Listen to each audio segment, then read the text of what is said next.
The U.S. Naval War College is the Navy's home of thought.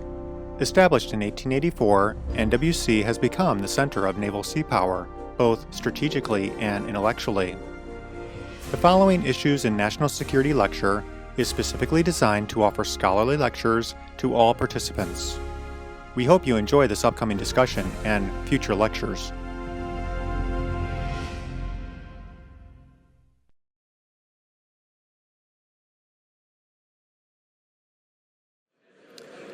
Good morning, one and all. Thank you for joining us today. I'm Professor John Jackson, and it's my pleasure to be able to introduce our special guest today. While I don't want to take up too much time from the speaker, I've been asked to take a few minutes to provide a little information about the events leading up to the capture of Porter Halyburton, to speak briefly about the treatment of the POWs in general during the Vietnam War, and then I'll turn our session over to a man I greatly admire. It may be hard to imagine how long Porter was held, so I ask each of you to think back to where you were and what you were doing on January 15th, 2018. Let me give you a few memories. President Trump was just beginning the second year of his first term. The New England Patriots lost to the Philadelphia Eagles in Super Bowl 52. The Winter Olympic Games were taking place in South Korea. A technology startup called SpaceX flew the first mission of its Falcon Heavy rocket and launched Elon Musk's Tesla into orbit around the sun. The Marvel movie Black Panther passed the $1 billion mark in worldwide sales, and the Emmy for the best drama went to Game of Thrones Season 7. Well, January 15th, 2018 is exactly 2,675 days ago, which is the period of time that Porter spent in the prisons of North Vietnam. 7 years, 3 months, and 28 days. It's been nearly 6 decades since Lieutenant Junior Grade Porter Halyburton and his pilot, Lieutenant Commander Stan Olmstead, climbed into their F-4B Phantom fighter bomber and launched on a 17 October 1965 mission over North Vietnam. This was Porter's 75th combat mission, and it would prove to be his last. During a low-altitude run 40 miles north of Hanoi, the plane encountered heavy ground fire and took a direct hit in the cockpit from a 37-millimeter anti-aircraft shell. Recognizing that the plane had been critically damaged and the pilot killed, Porter ejected from the stricken aircraft. He was soon captured by Vietnamese villagers and at the age of 24 became the 40th American flyer to be taken prisoner in North Vietnam. Since no other aviators on the raid saw a parachute, it was assumed that there were no survivors, and Porter was classified as killed in action.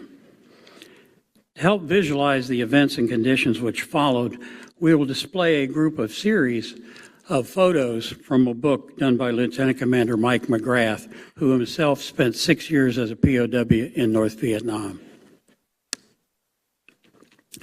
The stark images that follow were taken from his book, Prisoner at War, which was originally published in 1975 by the U.S. Naval Institute.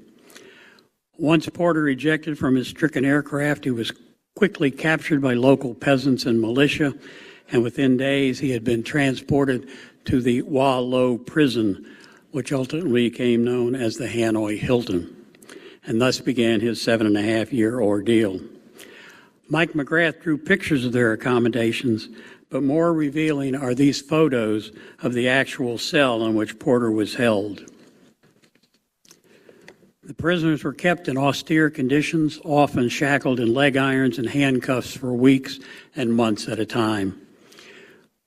When not locked down, they were subjected to brutal treatment from abusive guards who took great pleasure in their suffering. Most vicious of all were the professional interrogators, who were given pet names by the prisoners. With total disregard for the provisions of the Geneva Convention, these interrogators used various forms of punishment and physical torture to force information and statements from the POWs. Many were forced to kneel on rocks and other sharp objects for hours or even days on end. By far the most common method of torture was what the POWs came to call the rope trick. They were tightly bound in painful positions, which often pulled arms out of sockets and left many permanent injuries. Punishment was routinely given for violation of camp rules. This included punishment with beatings of rubber straps and countless painful hours in shackles. Communication of any kind between prisoners was forbidden, but the resourceful POWs maintained contact with one another by various clandestine methods. When they could get scraps of paper, they would write. The now famous tap code allowed them to communicate between the prison walls, and the prisoner-developed mute code was used when visual contact could be made. From 1964 to 1969, most prisoners were kept in solitary confinement in very small groups, but several events, including the attempted rescue raid on the Santé prison, caused a significant improvement in treatment and conditions. Over the time, increasing pressure to improve conditions was brought to bear on the U.S. government, including individuals such as H. Ross Perot and organizations such as the National League of Families of POWs and MIAs. Marty Halyburton, Porter's wife, was very active in that organization, which was founded by Sybil Stockdale, the wife of Naval War College President James Bond Stockdale, and that had a great effect on the condition of the prisoners. Public support was shown in many ways, and some in the audience may have worn POW bracelets, such as the one I have here. And this one that I wear is engraved Lieutenant Commander Porter Halyburton, 10/17/65, the date of his shoot down. From 1970 on, most prisoners were held in large cells in the Hanoi Hilton, each holding up to 40 prisoners. Their conditions were still meager and crowded, but far better than before. After over 10 years of war and nearly 5 years of negotiations, the Paris Peace Accords were signed in January 1973, and the POWs began to be released in February. Shown here, boarding a C-141 is Lieutenant Commander Halyburton on his way finally to freedom. This remarkable story of Porter and Air Force POW Fred Cherry was told in a book, Two Souls Indivisible, a friendship that saved 2 POWs in Vietnam. In February 2016, Colonel Cherry passed away, but he and Porter have spoken on numerous occasions from this platform. Dr. Halyburton served as a professor at the Naval War College from 1979 until his retirement in 2006, and he now holds Professor Emeritus status. We invite him back every year to share his experiences and a belief that someday one of you may be taken prisoner and may survive because you've heard Porter Halyburton talk about how he has survived. I will leave this final image on screen, and Porter will speak to it when he comes forward. But on the occasion of the nation recognizing the 50th anniversary of the end of the Vietnam War, it's my pleasure to welcome Commander/Dr. Porter Halyburton back to the Naval War College.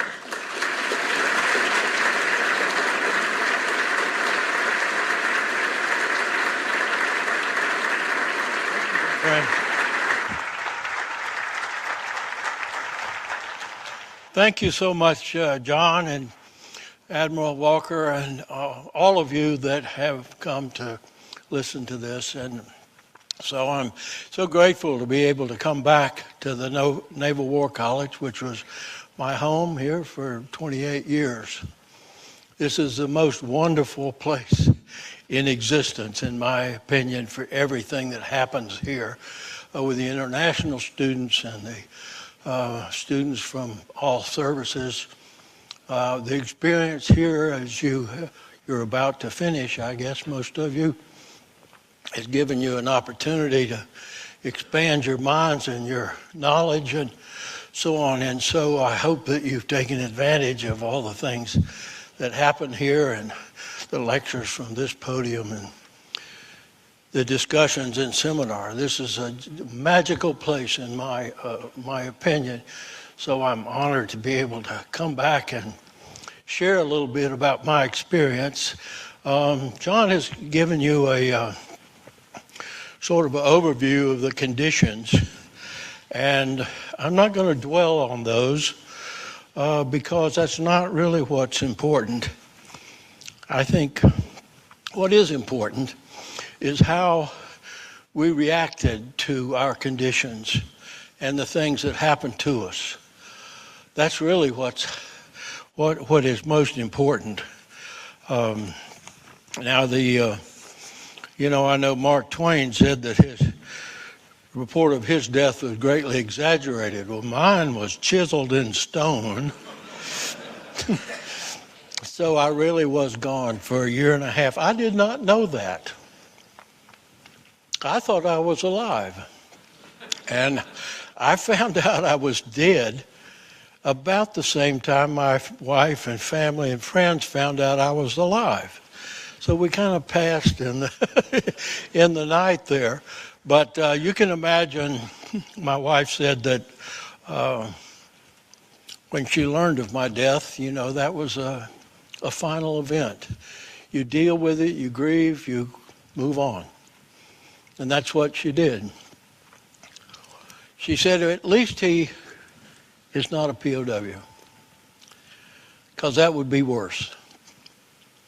And then she finds out a year and a half later that I was a POW, or maybe I was a POW, maybe I was alive. And so now she is dealing with not a certainty, but great uncertainty.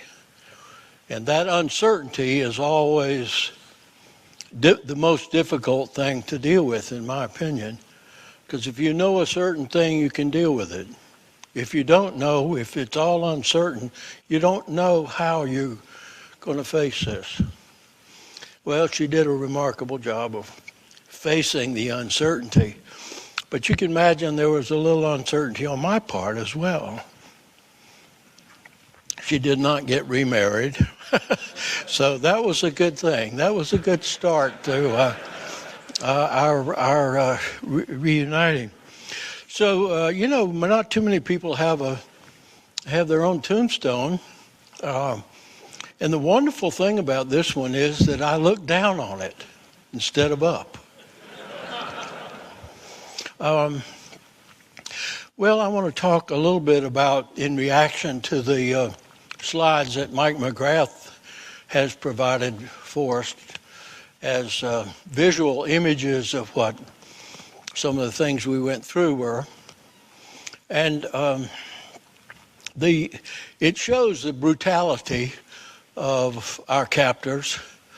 Our captors violated every single provision of the Geneva Conventions of 1954.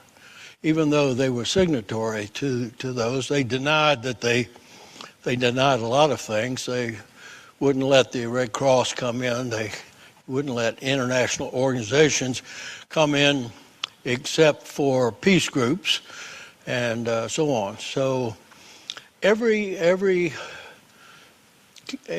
in the Geneva Conventions that stipulates how POWs are to be treated was violated, and not just violated, but grossly violated. And so this was kind of what we were dealing with, the conditions at the beginning, and a lot of times were, it was the brutality of it. It was the effect of they had camp regulations, strictly silence in your cell, no communicating with anybody else, no writing on the walls or anything, no educational materials except their propaganda. We were to sit and think about our crimes. That was the activity that they wanted. And of course, they knew the importance of communication. And so they tried to keep everyone separate. If they had the ability, they would have kept everybody in isolation. Now, I spent a long time in solitary confinement. I spent some time in isolation, meaning you had no contact with anybody else. Isolation is very different than solitary confinement, where you can, in some way, contact friendly force. I have a friend who not only was tortured many times, but spent a long time in isolation. And he said, given a choice, torture, long-term isolation, I'd take the torture. It does crazy things to your mind, things that really you cannot control. And I saw that at work in my time in isolation. And so the Vietnamese knew this, and so they made every effort that they could to keep us separate from each other, and especially from our leaders. Stockdale, Denton, Rosner, these were the three leaders that I really looked up to, that I'll talk about in a little bit. But this is the condition that they kept us in. And it didn't matter how big your group was. The same rules applied. That group did not contact anybody else, was not supposed to contact anybody else. You weren't supposed to make noise, all of that. And so these conditions were what we were reacting to. And our reaction to these things, I think, is the most important. That's what I really want to talk about today, not the conditions themselves. You're familiar with that now. And so our reactions to what happened, I think, is the most important part. It's the only reason that I'm up here is, I'm not just telling you my story of what happened and so on. I want to tell you the story of what we did about it, our reaction to it, because I think that's always the most important part of things that happen to you in your life. And so I've sort of arranged this talk into groups of three.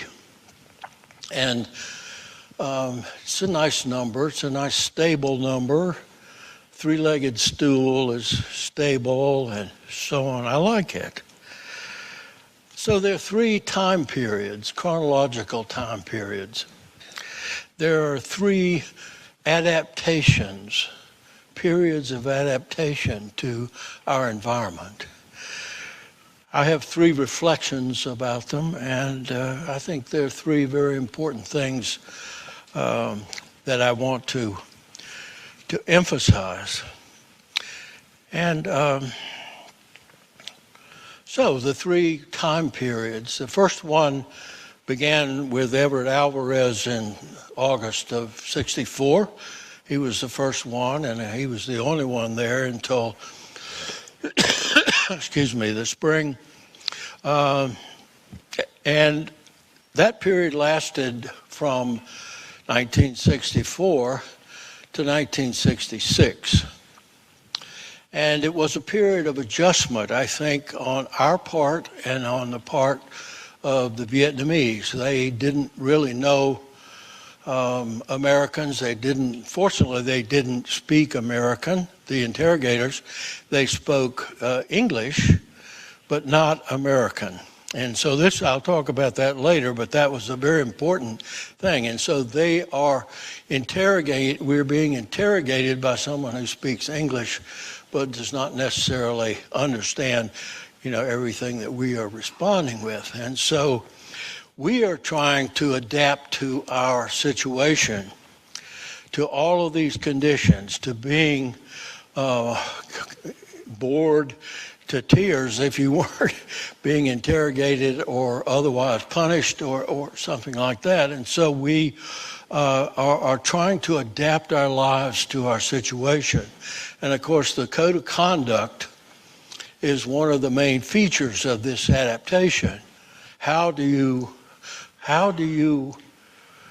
uphold the code of conduct under circumstances that are quite different than are anticipated. And when I came back here, I talked about the code of conduct to all the schools where people were coming into the Navy. It was the first phase of code of conduct training.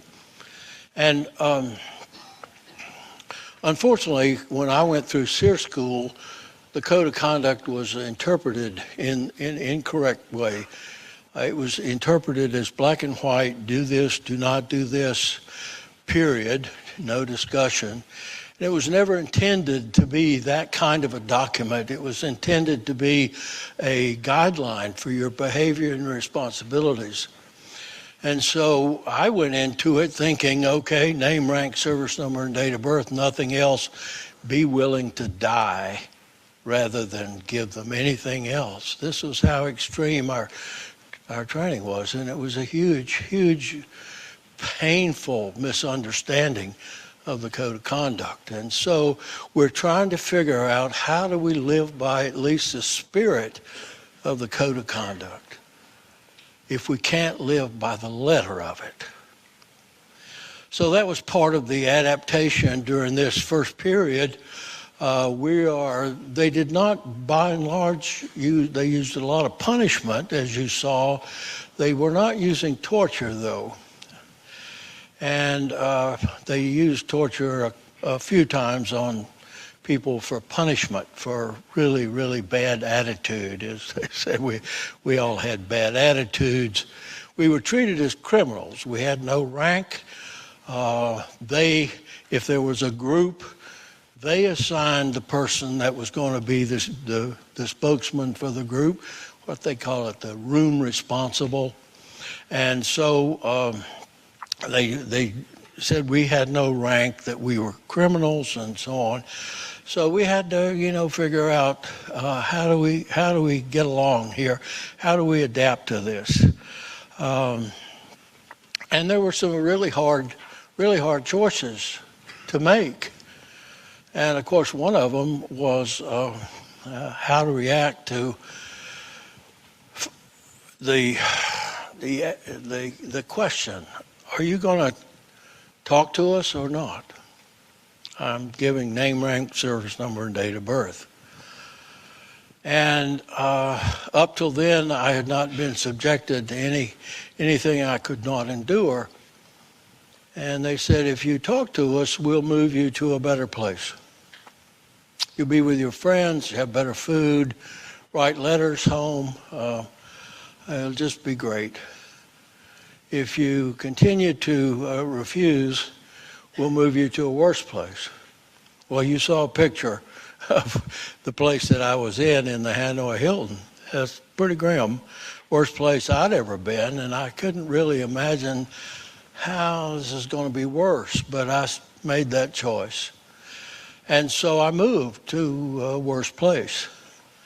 I moved 3 times to 3 worse places. Each time, my choice became a little harder because each place was worse in a way, in a different way, not physically. And the last place that I wound up in was a storage shed out by the back, not of the Hanoi Hilton, but of the zoo prison that I had moved to the first bad place. And this storage shed was filthy. Rats ran in and out. Every vermin was there. The food was left outside my door for the rats and everything else to have their part of it. And I got really sick. I became somewhat despondent. I was in isolation. And that's when I realized how terrible isolation is. And so finally, they presented me with this question: better place, worse place. And I really didn't see how there could be a good outcome either way. I knew I could not survive the place I was in, much less a worse place. And so it was the hardest choice I've ever made in my life because I could see no end to it. So I said no, and I was blindfolded, moved up to another cell block. They opened the door, they pushed me inside and said, "You must care for Cherry."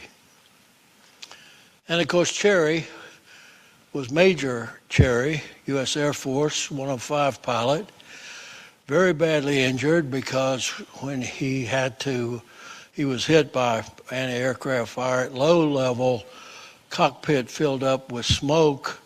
Only way he could get rid of that was to blow the canopy, which he did, but he failed to get his arm in the restraint, and it went out in the slipstream at about 500 miles an hour, maybe more. And it nearly ripped his arm off. And so he was really in pretty bad shape and needed somebody to really help him. And so the Vietnamese thought that putting a young Southern white boy in with a black man would be about the worst thing. Well, they guessed wrong. It was the best thing. Because up until that time, what I had been concerned with was, number one, survival. Number two, doing my duty. Number three, staying healthy. That was about it, staying active. I wanted to, that was something I had to do. I moved in with Fred, and all of a sudden I had something really important to do. I was put in charge of him. I was supposed to wait on him, be his servant, if you will, his caregiver. That was the best thing that could happen because it changed my whole attitude about my own reaction to captivity and to our responsibilities throughout our organization. Of course, by this time, we had learned to communicate with each other. Very difficult. I'll talk more about that. But and so this changed my whole life, my perspective on captivity, on the fact that I could turn away from my relatively minor concerns to his rather major concerns. And his concerns got worsened. He sort of healed, from the pain, swelling, and that started to go down. But the Vietnamese had idea that maybe as a propaganda thing, they would release the first black POW early. But Fred wasn't talking to them either. He refused to talk to them, but they thought there were some negotiations. I think Johnson's 14 points came out about that time, and they thought maybe something will happen. So they wanted to get him ready for this if it happened. And so they operated on his shoulder to put his arm back in. And that's when his real troubles started, from infection and all kinds of things. And so that's when I really had to take care of him. And of all the medals that I have, the Bronze Star for saving his life is the one I'm most proud of, or I value the most. So making a choice, I made some really hard choices, and that was a revelation in itself. And I realized that the choices we make determine our lives. Not so much what you are born with or what happens to you, what you don't have or what you do have. It's how you react to each of those things. So I want to talk more about that. But let me continue with this whole idea of time periods. And the second one began in the summer of 1966. And the U.S. in their bombing, Rolling Thunder bombing campaign against the North, gradualism, hoping that they'll give up. But of course, it didn't work that way. But they had not bombed anything in Hanoi or Haiphong. One reason was they didn't want to kill any Russians or Chinese and involve the Russians and Chinese to expand the war and all of that. And yet they did bomb the POL storage, petroleum, oil, and lubricant storage, within the confines of Hanoi, and they wiped it slick. And that got their attention, and they decided that they were going to react to that and hopefully get the world to react to that. And so they came up with this idea they were going to put us on display through marching through the streets of Hanoi. We called it the Hanoi March. By this time, summer of '66, there were 100 POWs, and 50 of us marched in the Hanoi March. And we were handcuffed 2 by 2. It started off very orderly with agitators getting the crowd excited, and they did too good a job, because as we moved along, the crowd got off the curbs of the street and began to move in. And by the end of it, we were completely squeezed in by these crowds who are hitting us with sticks and stones and mud and spit and who knows what all. And I knew it was only a matter of time before somebody with a knife is going to get through. There were guards there, but they were helpless. They were being crushed as we were. And we only escaped by getting into a sports stadium and closing the gate. Not we, the Vietnamese. And we got back to our prison cells. Many people were chained to trees during that night. I was living with Fred Cherry, and I came back, and of course they wanted us to bow our heads in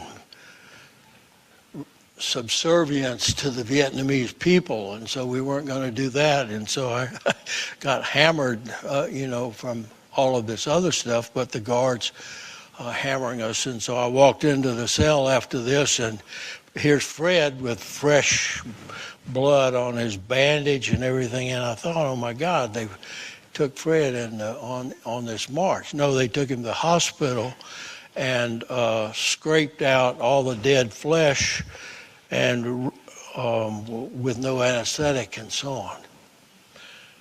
So he said, oh my God, what happened to you? And so I told him. Well, it turns out that was a turning point in our captivity, because President Johnson had said if we were threatened with war crimes trials, perhaps execution. And President Johnson said, well, if you do either of those two things, I'm sending the B-52s over and I'm going to level Hanoi. So they didn't put us on trial, they didn't do anything like that, but they sure changed their treatment. And now the policy, before they had used torture for punishment, now they used torture to get what they wanted. And prior to this, they had not gotten what they wanted. There were a few people who had done some things, but by and large it was trash that they couldn't really use for propaganda. What they wanted was stuff that would help the anti-war movement. Now they thought about this as the war went on, and their idea was, if we don't lose, if we can keep from losing, the U.S. is going to eventually get tired of this war. The population is going to turn against it because of the cost in lives and money and time. When that happens, they'll have to leave. History of the war. That's what happened. We did get tired of it because number one, our objective was not to win the war like militarily, really. It was to force them to it was a negative objective, which, as you all know, is a very difficult kind of thing to do. But they knew that if they could hold out long enough, that we would get tired and go home. And so that's what they were waiting for. And they were willing to sacrifice, a couple of million of their own people in order to achieve that objective. And they were going to use us as pawns in this sort of game and try to use us as anti-war spokesmen,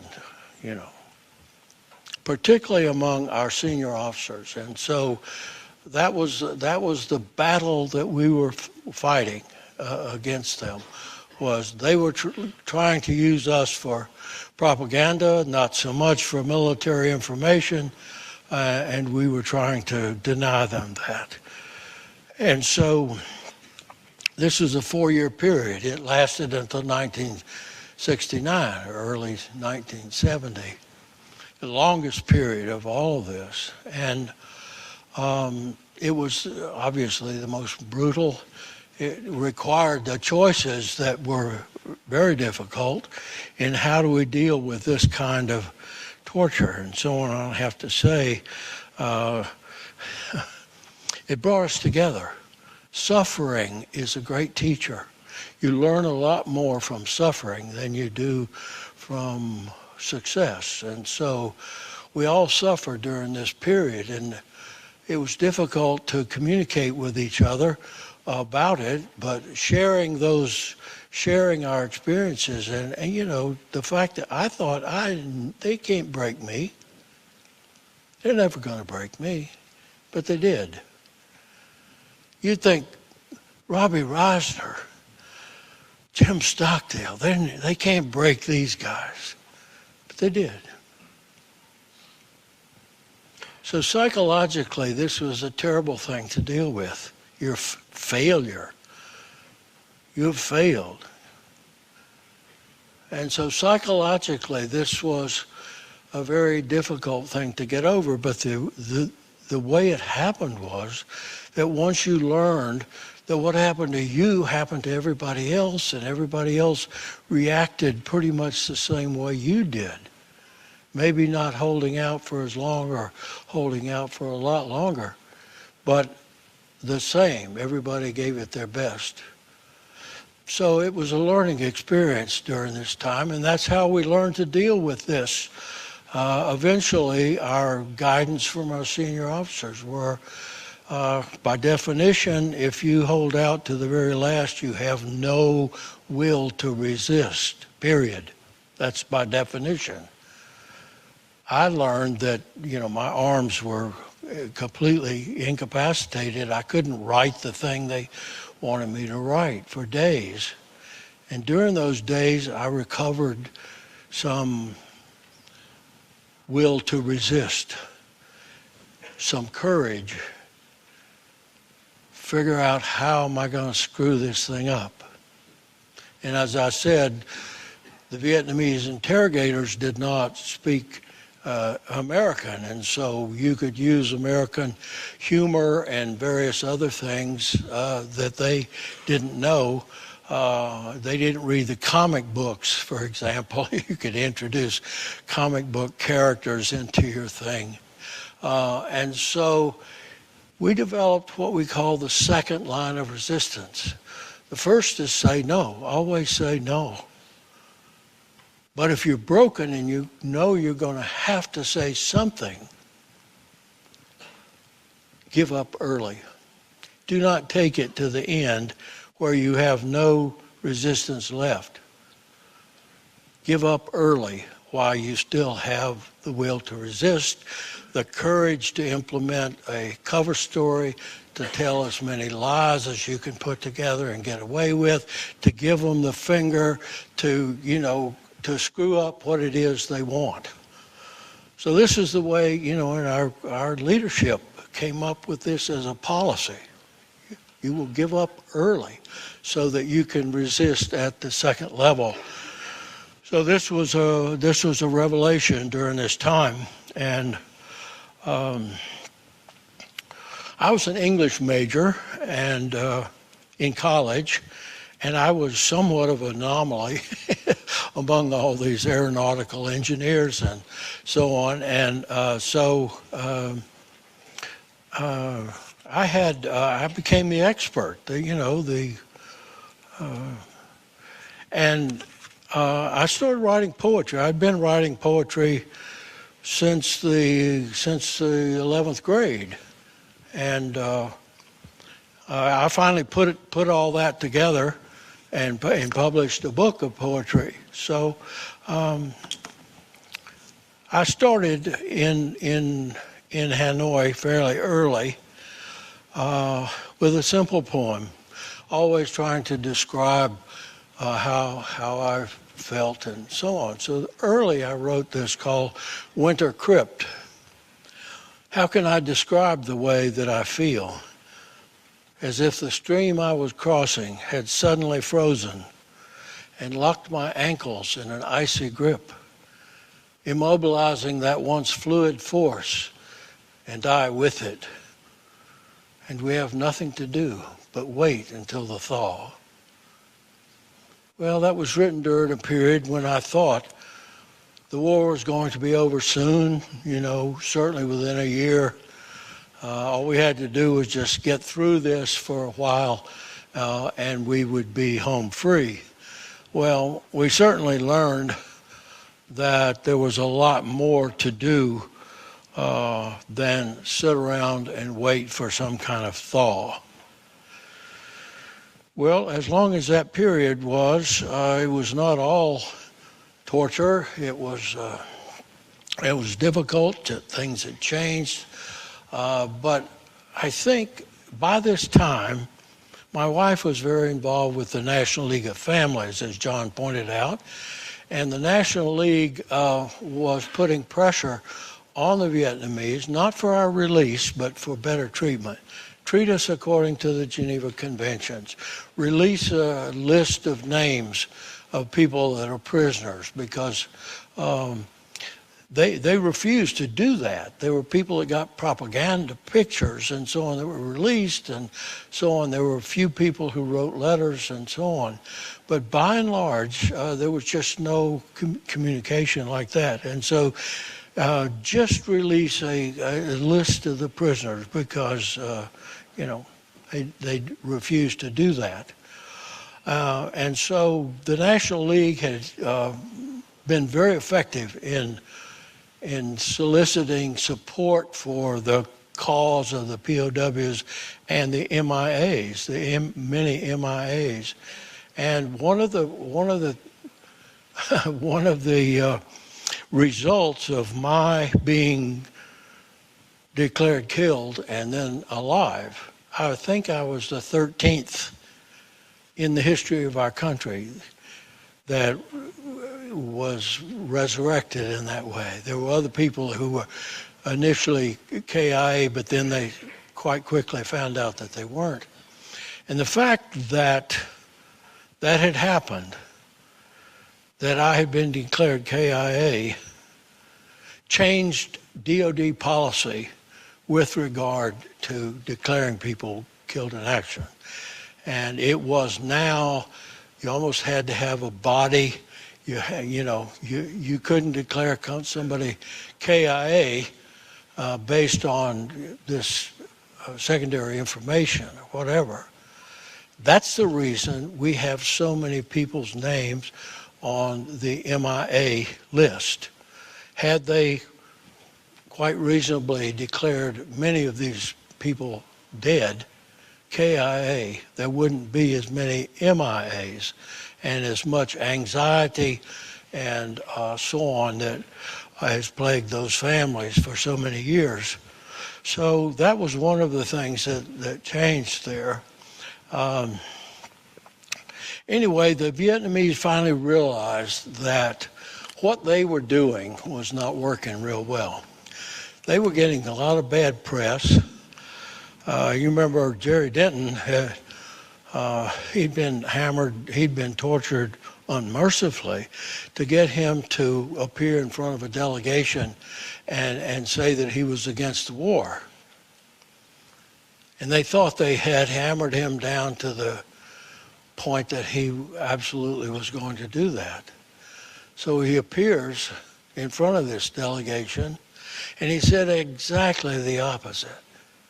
He said, I support our government's war. And of course, as many of you know, he's a smart guy. He happened to know Morse code beyond SOS. And so he blinked his eyes, which enhanced the whole appearance in front of this group, you know, that he'd really been hammered. And he blinked out Morse code for the word torture. That's the first sort of official news out of Hanoi that we were being tortured. And so this word has got out then, and it got out later, many other ways. And so the Vietnamese realized that what they were trying to do was endangering the anti-war movement. They could be people who are against the war, but not on the side of people who were torturing fellow Americans. And they were correct about that, I think. And so they decided, Ho Chi Minh died in late '69, and so they took that opportunity to change their policy without, you know, ruining the image that Uncle Ho had. And so they did change their policy in late '69, early '70. They permitted people to write letters. I had not communicated in any way with my family for 5 years. And so we began to get packages from home that are highly pilfered, but packages anyway. And the food got somewhat better. They quit torturing people for the most part. And things did get better. In these packages, they allowed vitamins and some kind of protein boosters and so on. We convinced them that if they rinsed the dishes in really hot water, it would cut down on all this diarrhea that was just rampant because of the cracks in the dishes that harbored the germs that were not dealt with cold water. And so all those kind of things meant that our living conditions improved a great deal. And groups got bigger, and as a group gets bigger, there's more to do to occupy your time. And so that was the third period, and it lasted from 1969, early 1970, until the end. So let me read one more poem called Reflections on Captivity, which happens to be the name of this book.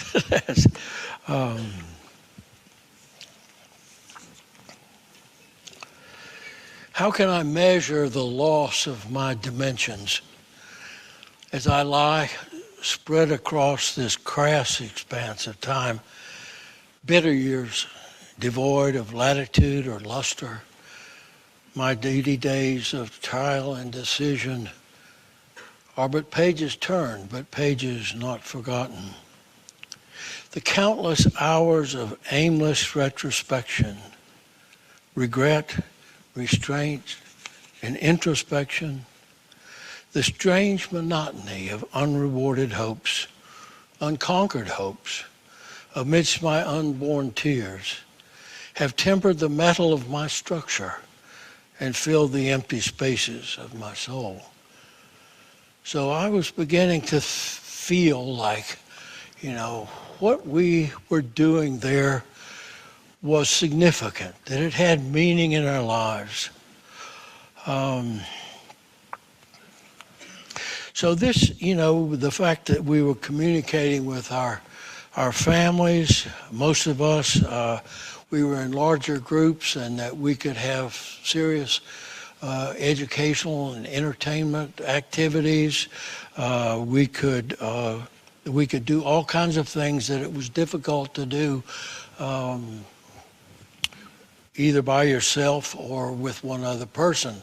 When I moved in with Fred, I'd taken 2 years of Spanish in college, and of course I never used it, so most of it went away. I didn't know a hell of a lot of it. I really was intrigued by German, the German language, and I really wanted to learn German.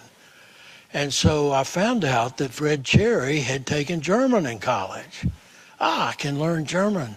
No, he knew about as much German as I knew Spanish, and so he did remember a few words, so that kind of got me going, and so on. So everywhere I went, I asked if people spoke German or knew any German or German songs or anything, and so over the years I collected a lot of German, and I finally lived with some people who spoke German pretty well. We had no textbooks or anything. And I learned enough German to teach an introductory course to others. We even constructed a trilingual dictionary. It's actually a quadrilingual dictionary because of English, Spanish, German, and French. And it was all handmade. And of course, there were a lot of blanks in there. We didn't know all the words, and German is wonderful in the way they can construct a new word out of 2 or 3 other words and so on. So the words that we didn't know, sometimes we just made up in German fashion. And so a rabbit became a hippenhopper. And a duck was a schwimmenquacken. So we filled in those and actually used those words, And after I came back, I wanted to go to graduate school, and so I wanted to take a couple of undergraduate courses before I went to graduate school. And one of the courses I wanted to take was German, and so I talked to my advisor, and I said I'd like to take German, first year German. He said, well, tell me about your experience. I did. He said, why don't you take the equivalency test? Okay, I did that. I passed first year German, college German, based on our little Hanoi classes and so on. And of course, in second year German, you're speaking nothing but German during the classes. And so every now and then one of these Hanoi words would pop out there, hop out there, and people, where in the hell did that come from? But then it became kind of a contest in that class as to who can make up the cleverest German word. So anyway, there were some serious academic endeavors and serious physical endeavors too. And so we did a lot of things. We taught each other everything that we knew. We told movies, that was a favorite entertainment for somebody to tell a movie. And of course, it had to be 2 hours, at least an hour and a half. And so sometimes the only thing you knew were the title, maybe a couple of characters, and a little bit of what happened. And you got to fill in the rest, And throwing in some sex there always was appealing.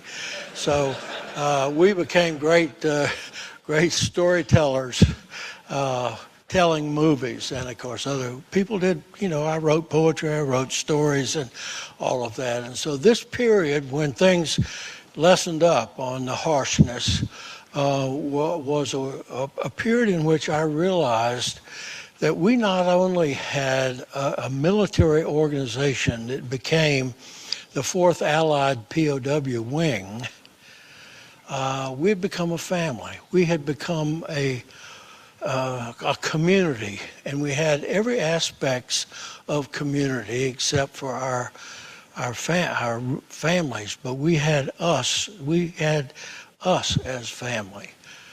One of the things that I did from the very beginning was to memorize the names of everybody that was there. And it began in Heartbreak Hotel, where there were 8 cells, but one was sort of a washroom.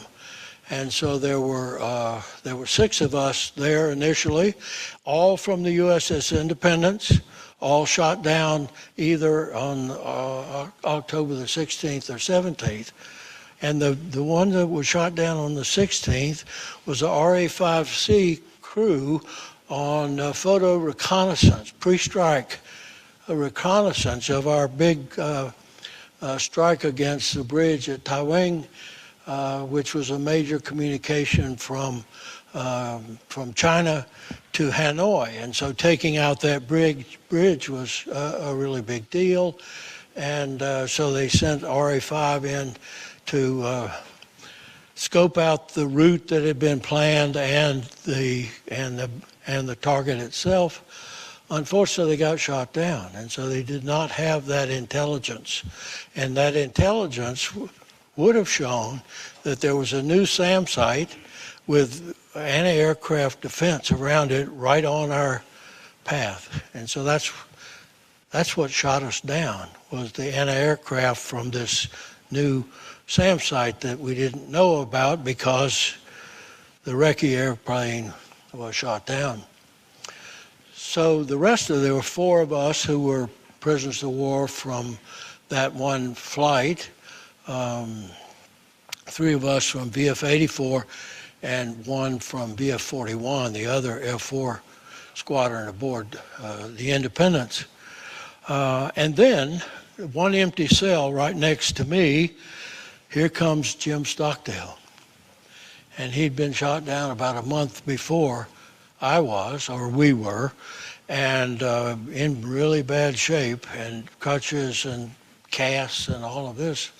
And he was put in the cell right beside us. And so one of the things he did, we were in a position to be able to talk when the guards were not there. There's only one entrance to this thing, and the guy in cell 1, Dave Wheat, could monitor whether the guards were coming or not. And we had little danger signals, which were pop goes the weasel. He'd whistle, pop goes the weasel. And when it was clear, it was Mary Had a Little Lamb. So we began to have this coded communication, and it was there that we learned the tap code. Anyway, Stockdale was in such bad shape that he was not at all sure he would survive. So he told us all his story from what happened from his shoot down up until he arrived in Heartbreak, because he had been in several different situations, but we were the first Americans that he had encountered. So that was something. So in the middle of this new period, they built a new prison which had 6 compounds in it, entirely new, with the idea that there would be 60 or more prisoners in each compound, and we'd be allowed out into the central area during the day. There were places there where we could heat up water. We could make instant coffee from coffee that was sent in the packages. We were getting packages and mail, and we were not getting bad treatment from the guards and all of this. And then the Sante raid. And we could see it and hear it from where we were. They were about 10 miles away. And of course, that screwed everything up in terms of their plan to put all of us in this one place and have control over the whole group. So we were all hustled back into the Hanoi Hilton, into the big area of that prison that had previously been occupied by Vietnamese political prisoners. And they were moved out to our luxury quarters, and we were moved into these large cells, as John showed, that held about 40 people. We were shoulder to shoulder on those concrete bunks and everything. So that was a blip in this better treatment kind of thing. But of course we adapted to that, and now we were 40 or more. We had good communications with all the other cells, even with our senior leaders and so on.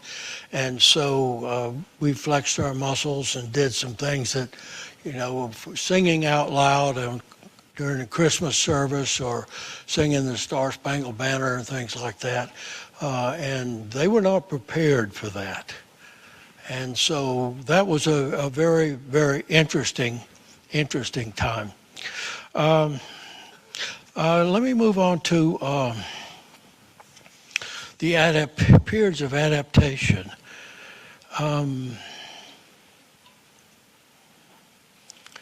I would say this first period, I talked a little bit about it, that it was retrospection. I lived in the past as much as I could to escape a very difficult and painful present. I could relive my life and all the good things that I no longer had. I could remember all my girlfriends, my other friends, and all of these good things that happened. But along the way, I remembered a lot of things I'd done I was not proud of. And so in thinking about my past, I realized I had made some bad decisions. I had wasted a lot of time. I had hurt some people. I had done some things that were not good. And so this next period of adaptation was sort of based upon that realization. And so I began to live in the future. How do I make up for these mistakes that I've made, these bad choices? How am I going to live my life in the future? What's going to guide my life in the future? And so I'm living in that future to avoid a painful present. And then over time, and I don't know, dates are not important, but as groups got larger and we began to form this community, we began to educate each other, to care for each other, to become this community. I realized that the present time was the important thing. It's what we were doing there was meaningful. I had not read Viktor Frankl's Man's Search for Meaning. Anybody read that? A couple. You need to put this on your reading list. Frankl was a prisoner in Auschwitz in World War II. He was a psychoanalyst, roughly contemporary of Freud and Jung. And his experience said, and he used this therapeutically, was that so many mental illnesses were caused by a lack of self-respect, a lack of purpose, a lack of anything that was meaningful in life. And so he said he thought the most important thing that man tries to do is to find meaning in their life, in their existence. I didn't know that at the time because I hadn't read this book. But I think we figured that out. We figured out that what we were looking for was how in the hell can we make something out of this lost time, in our lives. And I think we found that. We found that it existed in right where we were in the period that we were in. And so I think the realization that we were living meaningful lives in spite of everything really meant we could adapt. And I know when I was first shot down, I thought the war was going to be over pretty quick, a year. A real pessimist was thinking 2 years. 2 years, it's not going to last that long. And then we were there for 2 years, and then it became, the Vietnamese are telling us this war is going to last for 5, 10, 20 years. You're going to be here until it's over. And finally, that's the one thing that we finally believed from them, that it was going to be a long war, and it was not going to be over anytime quick. And so I think rather than worry about when we're going to get home, we worried about what are we going to do in the meantime. And I know that I had experienced psychological trauma from this intense desire to be home with my family. And every time there was a little indication that maybe things were coming to an end, they gave us a medical exam one time. Oh, they're getting us ready to go home. Your spirit's sore. We're finally going home. Well, we didn't go home. Or it might be a big delegation in the prison. They're getting ready to send us home. No, we didn't go home. So it was psychologically a big sine wave of emotion. And I couldn't deal with that. So I developed what I call long-term non-specific optimism. Which just meant we're going to go home sometime. There's nothing that I can do about it, so I'm not going to worry about it. And that smoothed out this roller coaster emotional journey that I'd been on. So that was another adaptation, I think, that really had a lot to do with how we lived our lives there. So 3 reflections on all of this.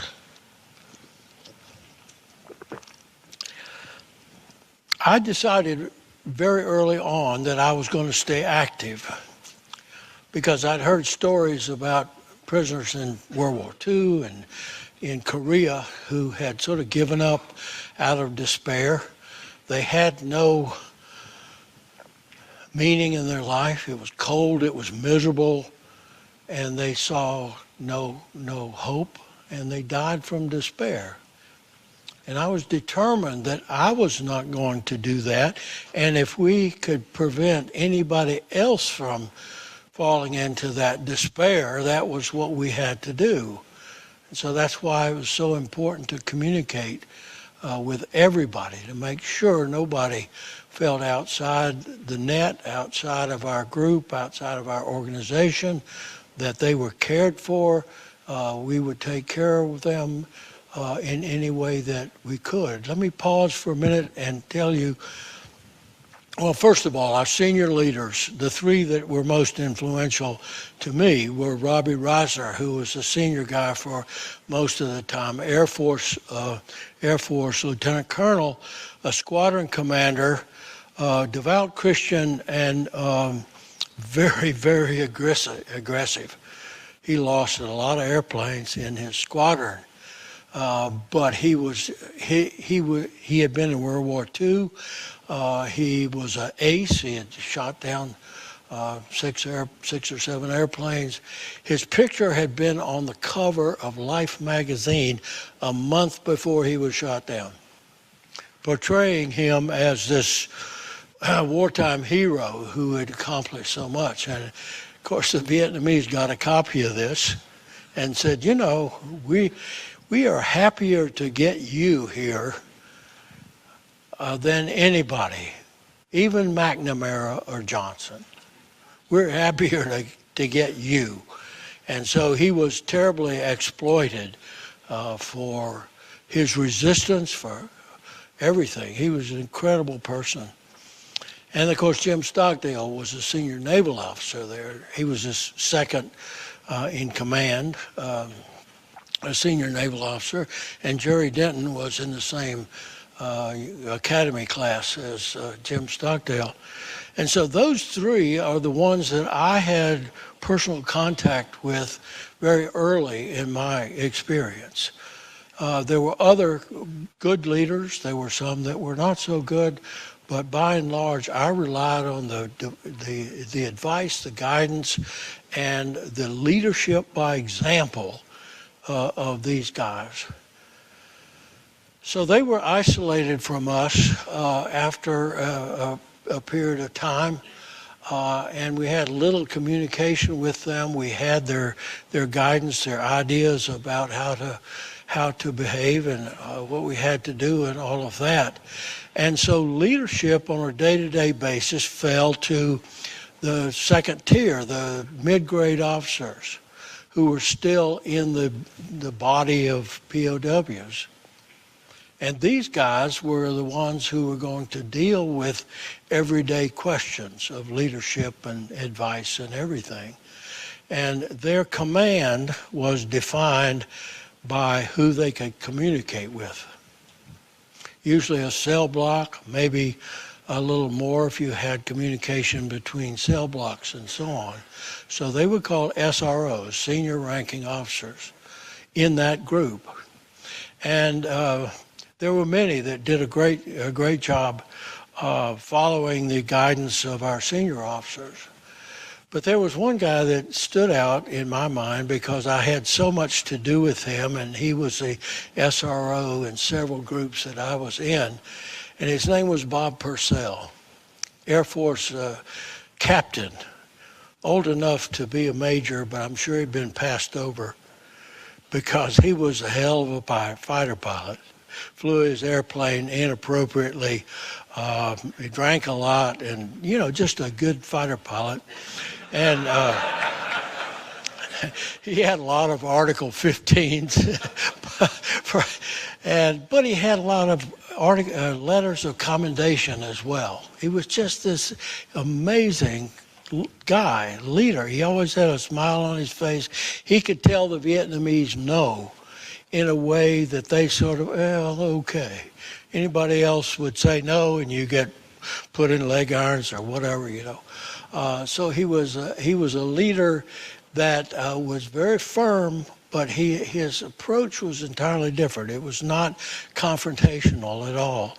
And the Vietnamese recognized that it was better to deal with him than it was somebody else.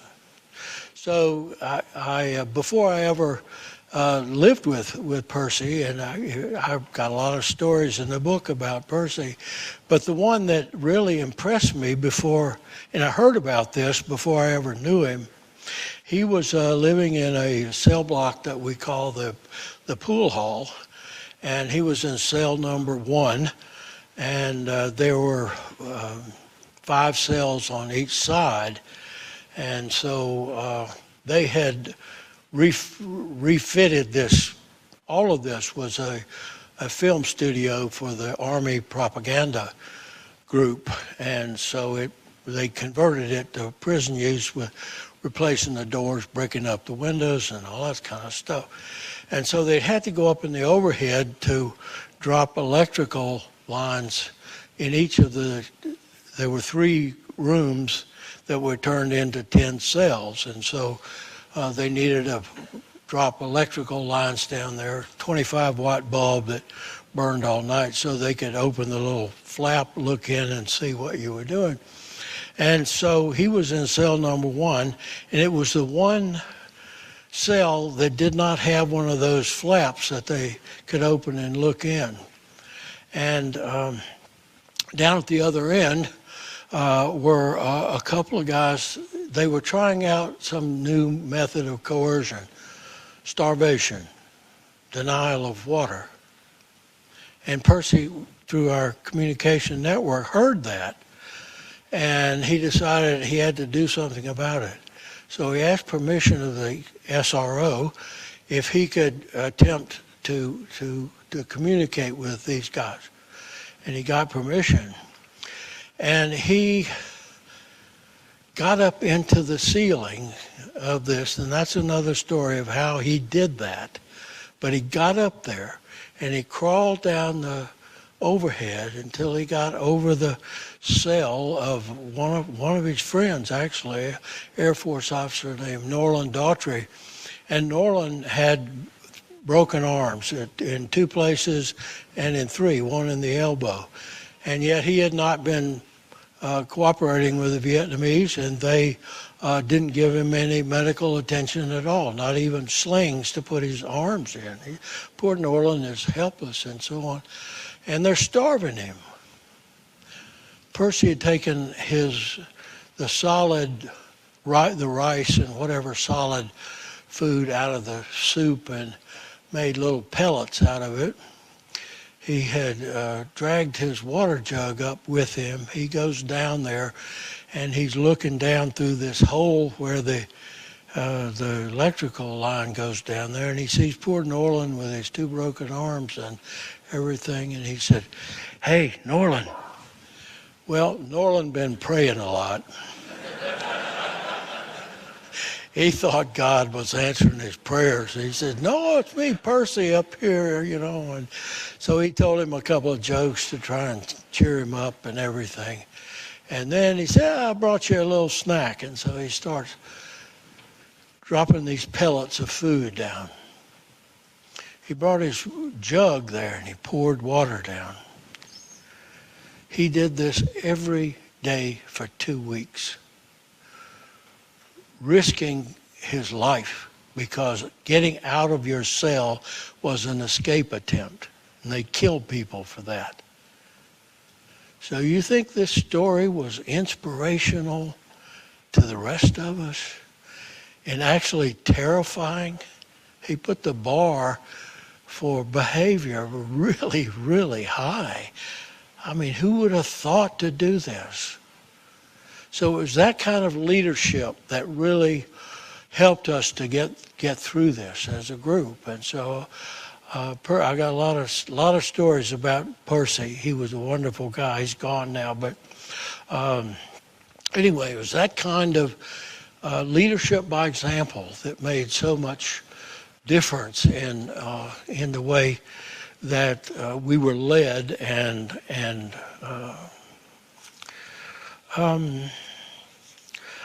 I think 3 reflections that I want to talk about. One, I think I've mentioned a little bit. One is that I was determined to stay active, and I wanted to have balanced activity, mental, physical, spiritual.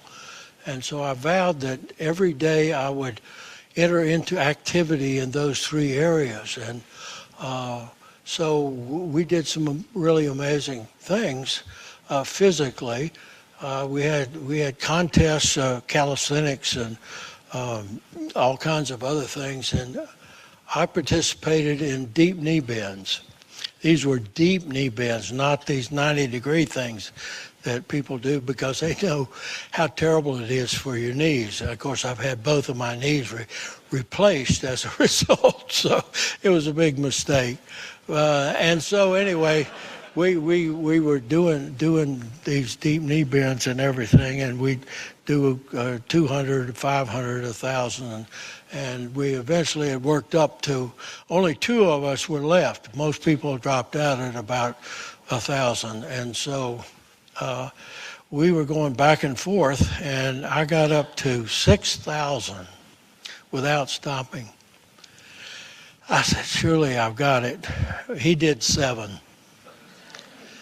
Damn. So I knew I could do 10,000. I was going to put him out 10,000, but I realized that it had taken him all night long, from the time the door closed till the time the door opened in the morning, to do 7,000. You couldn't do more than 7,000. So I let him have it. So we did some pretty amazing things there, and I think I've talked a lot about the choices that we make determine our lives, and I really believe that. You can look to so many, Helen Keller and so many other people who had such terrible disabilities, and they overcame them, but they had help. You almost have to have help. You have to have a mentor. You have to have somebody who helps you along, who helps you make the right decisions. And I think that was part of the leadership that we had there, was making the right decisions. And so I think I learned two lessons that were so important. And the first one I learned very early, as I explained, about making choices, that we have this gift of free will. Everybody knows that, but until you go through some kind of experience like this, you don't realize how important that is. That you are you're controlling your own life by the decisions that you make. It's the last freedom that can be taken away from you. And the Vietnamese could and did take away every freedom, every physical freedom that we had. You're tied up in leg irons and handcuffs and ropes, and all of you can't move, you can't do anything except choose to how you're going to react. What are you going to do about this? Are you going to just feel sorry for yourself, or are you going to make choices about what you're going to do?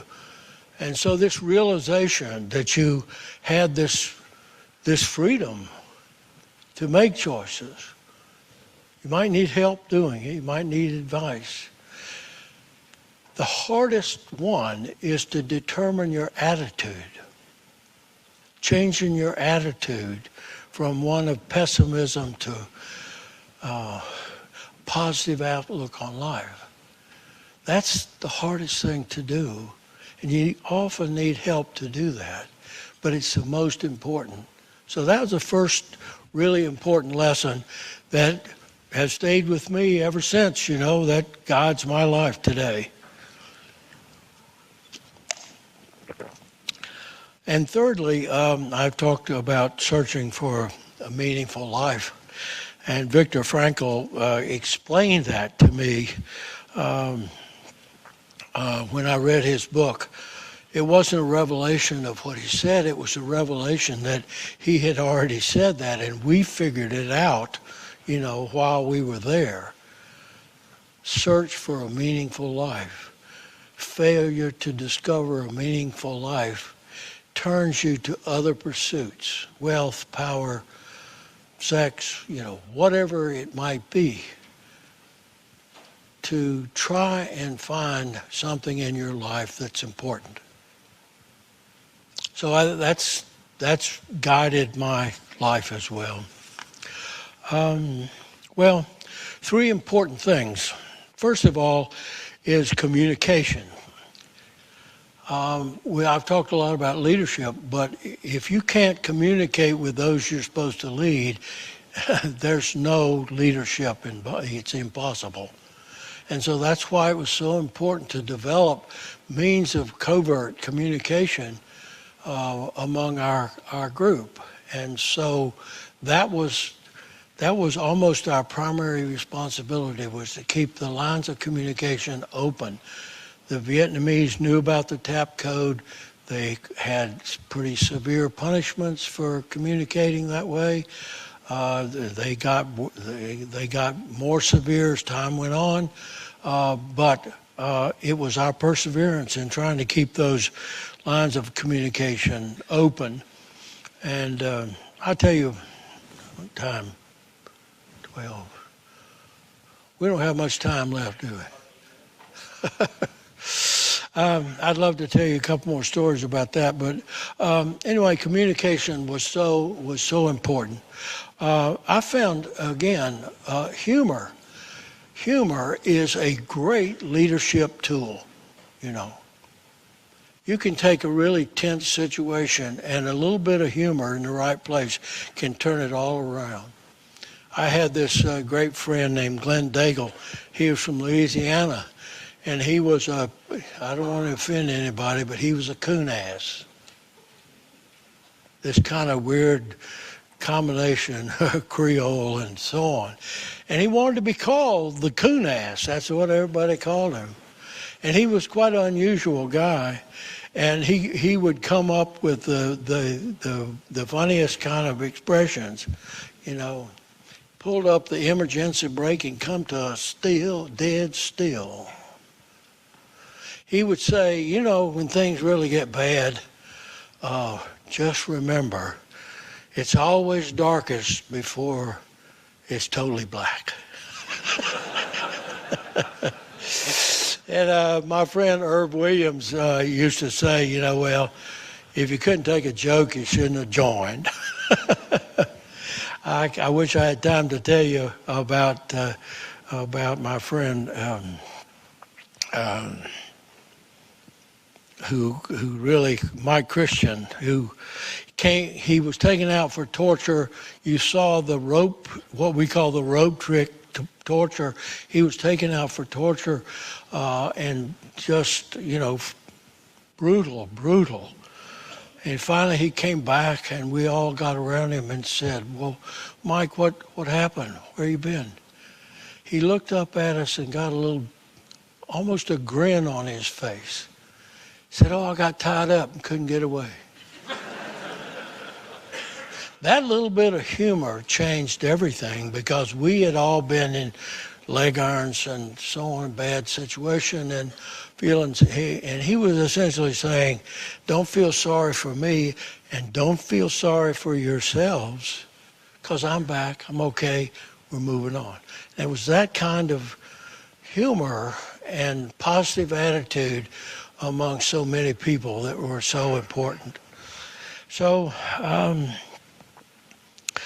the last thing, important thing was you can imagine the hatred that we built up for our captors because of their brutality, because of their failure to allow us to communicate with our families, for keeping our families in uncertainty and all of that, for their treatment of us, for everything. And we found that this hatred became a suit of armor, a shield against whatever they were trying to tell us, what they were trying to convince us of.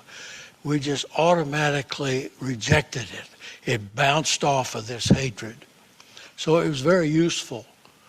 And so at the very end, though, we were getting ready to go home, and I overheard two guys talking about what they were going to do to get revenge, to get back at the Vietnamese. And I realized how powerful this hatred was. And I knew that I could not take that home. I'd already said, you know, once I get out of here, these people are never going to adversely affect my life again. And I suddenly realized if I took this hatred home with me, that they would. They are still going to be controlling my life, my emotional life.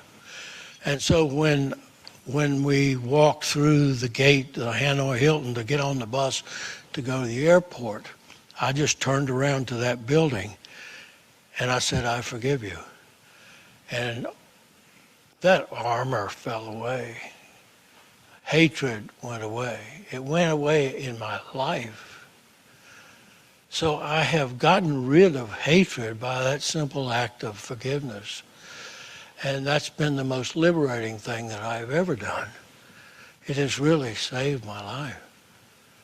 And yet the first lesson of making choices and the second lesson of forgiveness come together. You have to choose to forgive. I forgave all the Vietnamese, North Vietnamese, and I suddenly realized I had to forgive everybody about the war. Everybody. And so I forgave everybody, except for two people. I didn't hate them, but I could not yet come to forgive them. I'll let you think about that. And so those were the two most important things that I wanted to get across today. I've done things in threes. I want to read one more poem before I quit.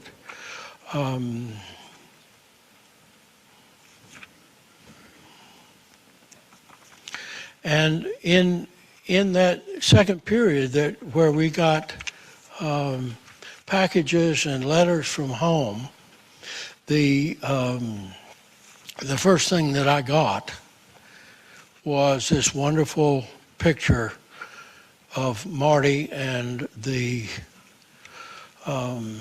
child that I had only seen for 5 days.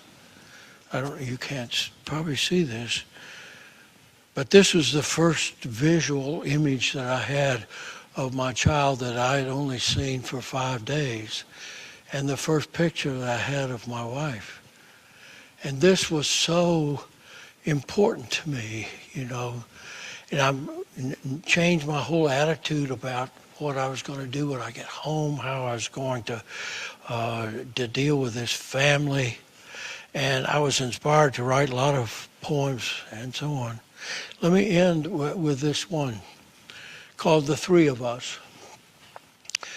Yesterday, on meeting you, hoping without knowing you, knowing without asking you, loving without telling you, the young and misty two of us, sharing each the best of us, accepting too the worst of us, and we so good for both of us.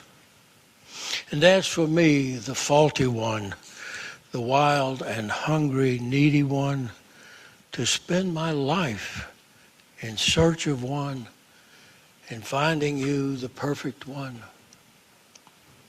And so we shared our pastel days, our soft and glowing magic days, and you with child within those days, and then our few but perfect days.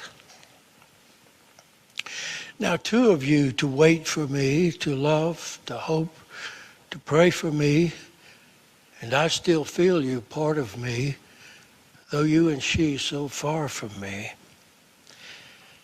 The future still so bright for us, for you, for me, for 3 of us. And she, the best of each of us, will fill the lives of both of us. And so she has. She just turned 60 years old.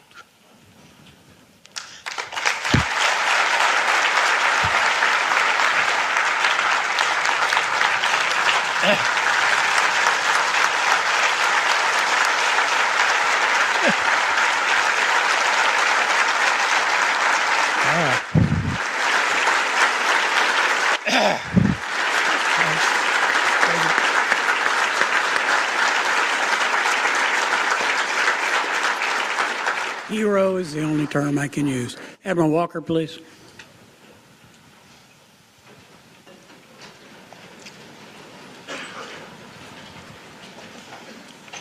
What a way to finish your presentation, sir.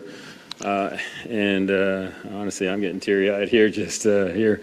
I truly honor you on behalf of the entire Naval War College. For the men and women that are going to be in uniform and go serve, you do have courage, you do have honor, you do have commitment, not only to your fellow service members, whatever uniform you wear, but also to your family. I truly honor you today.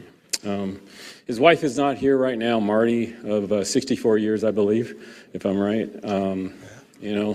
And he's in his mid-80s, and I just thank God that you are back and that you are taking care of her and your family, sir. On behalf of the entire War College team, thank you for being here today. Thank you. Yes, sir. Thank you so much.